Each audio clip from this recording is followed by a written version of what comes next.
मरकजी वजीर अमित शाह के दौरे हैदराबाद के शेड्यूल में मामूली तब्दीली की गई, जिसके मुताबिक अमित शाह सिकंदराबाद के परेड ग्राउंड्स में 17 सितंबर को मुनक्किद होने वाली बीजेपी की यौम आज़ादी तेलंगाना तकरीब से एक दिन कबल हैदराबाद पहुंचेंगे। खतई शेड्यूल के मुताबिक अमित शाह 16 सितंबर की रात 7:55 पर हैदराबाद के शमशाबाद एयरपोर्ट पहुंचेंगे। बाद 8 बजे सीआरपीएफ सेक्टर मेस के लिए रवाना होंगे और रात वहीं शब बसरी करेंगे। उसी रात तेलंगाना से ताल्लुक रखने वाले बीजेपी कायदीन से मुलाकात करेंगे। बाद बैडमिंटन स्टार पीवी सिंधु से भी वो मुलाकात करेंगे।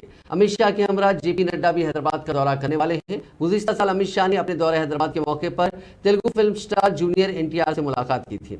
इसके अलावा जेपी नड्डा ने तेलुगु फिल्मों के हीरो नितिन और क्रिकेटर मिथाली राज से मुलाकात की थी। इस मरतबा इन दिनों की मुलाकात पीवी सिंधु से होने वाली है। दूसरे दिन 17 सितंबर को सुबह 8:35 पर सिकंदराबाद परेड ग्राउंड वो पहुंचेंगे, जहां बीजेपी की जानिब से यौम आज़ादी तेलंगाना की तकरीब मुनक्किद होने वाली है। 9 बजे से 11 बजे दिन तक मुनक्किद होने वाले जलसे आम में वो शिरकत करेंगे।